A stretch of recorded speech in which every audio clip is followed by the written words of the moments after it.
লক্ষ্মীপুরে একনলা বন্দুক ও মাদকসহ যুবদল নেতা একেএম ফরিদউদ্দিনকে আটক করেছে সেনাবাহিনী। সোমবার 11 আগস্ট রাত 1টার দিকে সদর উপজেলার পালেরহাট এলাকায় অভিযান চালিয়ে তাকে আটক করা হয়। পরে একই ইউনিয়নের নাইম নামে আরেক ব্যক্তির বাড়িতে অভিযান চালানো হয়। সেখান থেকে ইয়াবা, গাঁজা সহ বিভিন্ন মাদক দ্রব্য উদ্ধার করা হয়। ফরিদউদ্দিন জেলা যুবদলের সাবেক যুগ্ম আহ্বায়ক ও দক্ষিণ হামসাদি ইউনিয়নের বাসিন্দা। অভিযানের নেতৃত্ব দেন জেলা সেনা ক্যাম্পের ক্যাপ্টেন মোহাম্মদ রাহাত খান। তিনি জানান, গোপন সংবাদের ভিত্তিতে অভিযান পরিচালনা করা হয়েছে। এ সময় একনলা একটি বন্দুক, মদ, ইয়াবা, নগদ টাকা, জুয়া খেলার বিভিন্ন সামগ্রী জব্দ করা হয়। আটক দুজনকে পুলিশের কাছে হস্তান্তর করা হয়েছে। এ ঘটনায় এলাকায় চাঞ্চল্য সৃষ্টি হয়েছে। স্থানীয়দের দাবি, এসব অপরাধের বিরুদ্ধে নিয়মিত অভিযান চালানো হোক। 10 তারিখ আজকে আমরা সেনাবাহিনীর পক্ষ থেকে যে ইউনিট সিভিল কোডের অপারেশন পরিচালনা করা হয়, এর অংশ হিসাবে আজ আমরা লক্ষ্মীপুরের সদর আর্মি ক্যাম্প থেকে পালেরহাটে ইউনিয়নে আমরা দুটি অপারেশন পরিচালনা করি আনুমানিক রাত 9টায়।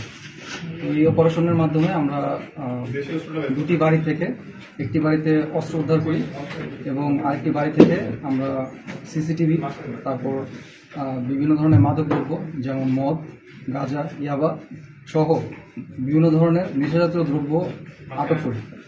তো এই আটক করার অংশ হিসাবে আমরা এই অপারেশনগুলো বিভিন্ন মাধ্যম থেকে গুরুত্বপূর্ণ বিভিন্ন সোর্সের মাধ্যমে আমরা গোয়েন্দা তৎপরতার ভিত্তিতে এই অপারেশনটা পরিচালনা করেছি। আমরা মূলত নাইম নামে একজন ব্যক্তি, যার বাড়ি থেকে আমরা মূলত এই মাদক দ্রব্য, নেশাজাতীয় দ্রব্য, মদ, ইয়াবা, গাঁজা এগুলো উদ্ধার করি। তাছাড়া আমরা এছাড়া আরেকজন, আমার নাম কি জানো, ফরিদের বাড়ি থেকে আমরা একটি অস্ত্র উদ্ধার করি, দেশীয় অস্ত্র। এটা মূলত .22 একনলা বন্দুক হিসাবে আমরা প্রাথমিকভাবে ধারণা করছি। তো আমরা বর্তমানে তাদেরকে পুলিশের হাতে হস্তান্তর করেছি এবং যে আলামতগুলো ছিল সেগুলো পুলিশের কাছে হস্তান্তর করেছি। এটা ফরিদের বাড়ি থেকেই পাওয়া গেছে অস্ত্রটা। আর বাকি যে আলামতগুলো ছিল সেই আলামতগুলো একটা পুকুর ঘেঁষা একটা বাড়ি থেকে পেয়েছি। আমরা ধারণা করছি ওই বাড়িটা মূলত ওইখান থেকে যত ধরনের নেশাজাতীয় দ্রব্য বিক্রি এবং নেশাজাতীয় দ্রব্য সেবন, এই কাজগুলো পরিচালনা করতে। আরও সঙ্গী ছিল। আমরা যেহেতু তার পুরা রাস্তাটা সিসিটিভির আওতায় ছিল সেই ব্যক্তির, তো সেজন্য আমরা প্রাথমিকভাবে তাকে ধরতে পারিনি। বাট তার যে আলামতগুলো আমরা সংগ্রহ করেছি, এর মাধ্যমে পরবর্তীতে আমরা অপারেশন পরিচালনা করব, যার মাধ্যমে নেক্সট টাইম আমরা ইনশাল্লাহ তাকে ধরতে পারবো।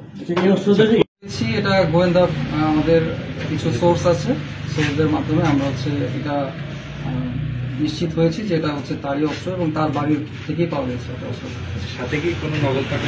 নগদ আমরা কিছু টাকা পেয়েছি, 1 লাখ সামথিং টাকা আমরা এটা উদ্ধার করেছি। টাকা এখানে একটা বিষয় ছিল যে অন্যান্য সদস্য ফরিদের ছবি তোলা ছিল আর কি, কারণ সে আপত্তি বলছে যে এগুলো তার না, বা এগুলো কেন তার সামনে যে ছবি তোলা হচ্ছে, এই বিষয়টা একটু বলুন। তার ব্যাপারে এর আগেও তার নামে অনেক ধরনের মার্ডার মামলা এবং অস্ত্র মামলা আছে। তো ওই জিনিসগুলো আমরা আগে আমলে নিয়েছিলাম এবং ওর ভিত্তিতে আমরা পরবর্তীতে তার ব্যাপারে খোঁজখবর নেওয়া শুরু করি এবং বিভিন্ন ধরনের গোয়েন্দার মাধ্যমের ভিত্তিতে আমরা তথ্য পাই যে সে এখনও এই কার্যক্রমগুলো চলমান রেখেছে এবং সাধারণ মানুষকে বিভিন্নভাবে ভয়ভীতি দেখাচ্ছে। তো এই মাধ্যমে আমরা খবর পেয়ে আজকে আমরা এই অপারেশনটা পরিচালনা করবো। কয়টা মামলা আছে তার? এখন বর্তমানে তার মাধ্যমে তার কাছে 14টা মামলা এখন বর্তমানে আছে। সেই মামলাগুলো আমরা তার কাছ থেকে খবর পেয়েছি যে এগুলো জামিনে এসে এখন বাইরে আছে প্রত্যেকটা মামলায়।